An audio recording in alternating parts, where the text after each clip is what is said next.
It starts with a quiet afternoon. A man named Daniel is sitting at his kitchen table, sorting through bills, when his phone rings. The caller ID flashes Bank Security Department. He hesitates for a second but answers. A calm, professional-sounding voice greets him. "Good afternoon, sir. This is Ben from your bank's fraud prevention team. We've detected suspicious activity on your account. Are you available for a quick verification call?" Daniel straightens up. His heart rate picks up slightly, but the voice sounds convincing. Polished, confident, and polite. Yes, sure," he replies. The man on the line continues. "Thank you, sir.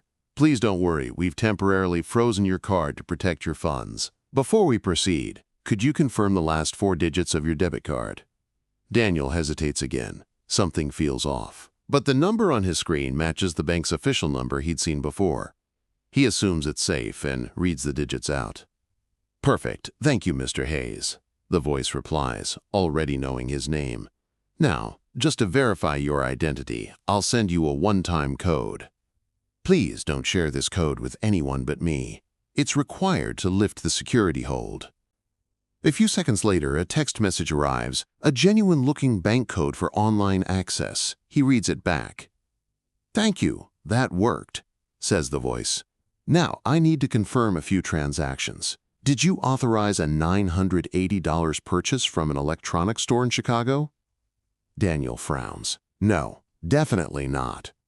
"Exactly what I thought," the caller says smoothly. "Someone attempted that transaction just 20 minutes ago. But don't worry, we've caught it in time. To secure your funds, we'll move your balance into a temporary safe account under your name. Do you have online banking open?" Daniel's stomach tightens. "Safe account?" "Yes, sir. This is standard procedure for active fraud cases. We'll guide you step by step. You'll just transfer your remaining balance to your temporary holding account. Once the case is closed, we'll release the funds back into your original account." The instructions sound official. The tone is measured and reassuring. Every pause, every phrase seems designed to build trust. Daniel logs in. The caller gives him an account number and sort code, supposedly internal. "Please read it back to confirm," the caller says. Daniel does. He transfers the money.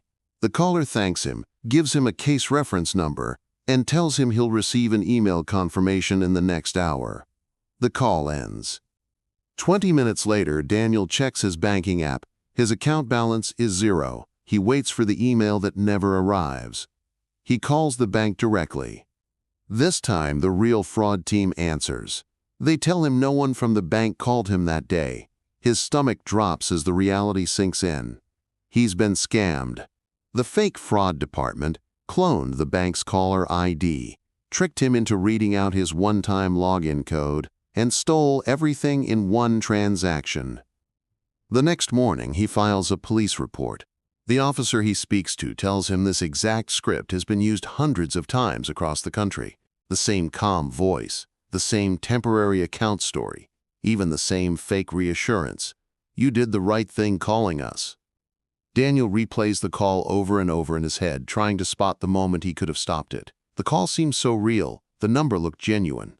The voice never once sounded rushed or suspicious. A week later, his bank confirms the money was wired through multiple overseas accounts and vanished within hours. The officer explains that once a scam like this is in motion, recovering funds is almost impossible.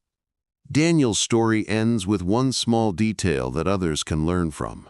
The message the scammer sent him, the real text from the bank, contained a line he hadn't noticed at the time. "Never share this code with anyone, even a bank employee." He'd read it out loud anyway.